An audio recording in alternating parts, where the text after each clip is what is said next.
Stephen, the L'Oreal Professor of Marketing and Associate Research here at the Saïd Business School at the University of Oxford. We're really proud that we're a global ally of the United Nations Unstereotype Alliance. And we're equally proud that the Unstereotype Alliance is a member of our Oxford Future of Marketing initiative. Now, what does all of this mean? Well, in this video, we're going to talk to you about some research we've been doing that we think should be of interest to you and is directly related to the great work that the Unstereotype Alliance is doing, and indeed is near and dear to our hearts here at Oxford. And it's about the impact of responsible business, of doing responsible things as marketers, such as getting harmful stereotypes out of ads, the impact on business, the impact on what consumers think about brands, brand value, brand equity, and even actually financial performance on the stock market. What you're going to hear about is research that's ongoing, that I'm working on with colleagues Felipe Thomaz and Francesca Mazzi, who you'll meet in a minute. And we'll walk you through some of the key findings of this research. We're also really proud to say that we've done this in collaboration with Kantar, who's a member of our Oxford Future of Marketing initiative, and they have given us access to the amazing Brand Z data that they've been collecting for over a decade now that measures consumers' perceptions of brands so that you can value brands based on what consumers really think. So now I'm going to bring on Felipe to tell you a little bit more about Brand Z and the other data sources we use for this research.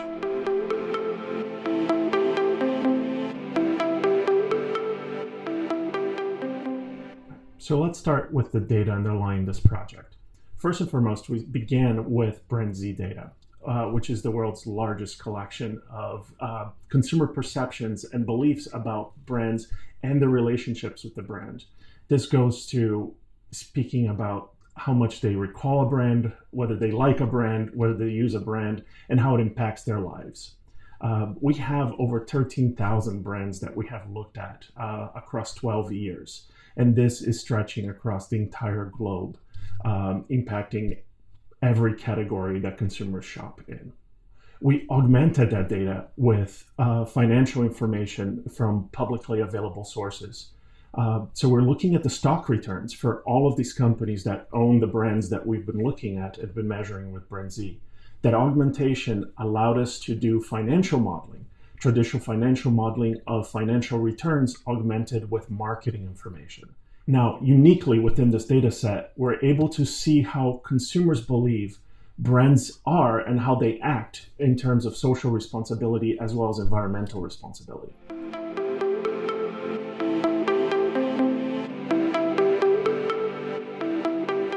So something really interesting and frankly important to come out of this research is the dynamics. And by that, what we mean is how has the impact or the importance of consumers' perceptions of brand responsibility changed over time in driving these important outcomes such as brand value and stock market performance.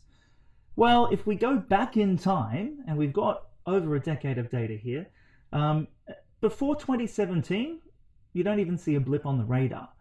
Once we hit 2017, though, suddenly responsibility is, roughly in the top 20 drivers for brand value and stock performance.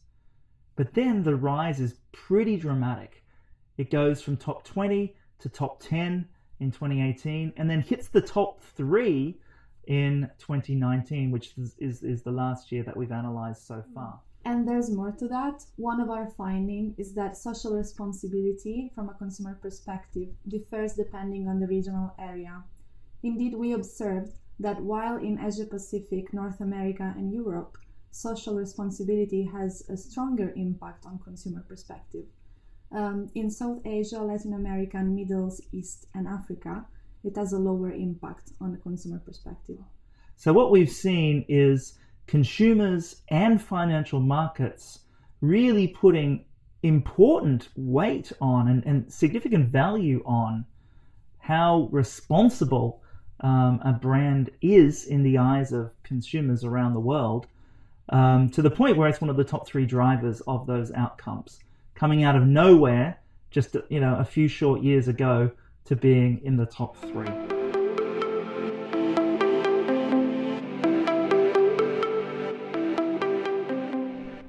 Another finding of our research is that social and environmental responsibilities are not perceived as equally important by consumers.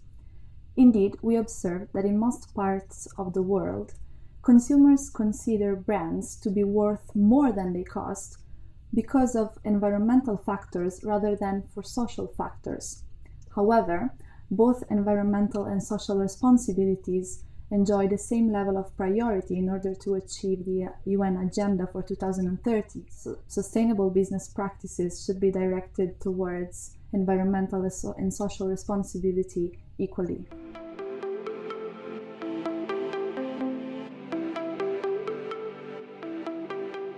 The regional differences are important from a policy perspective.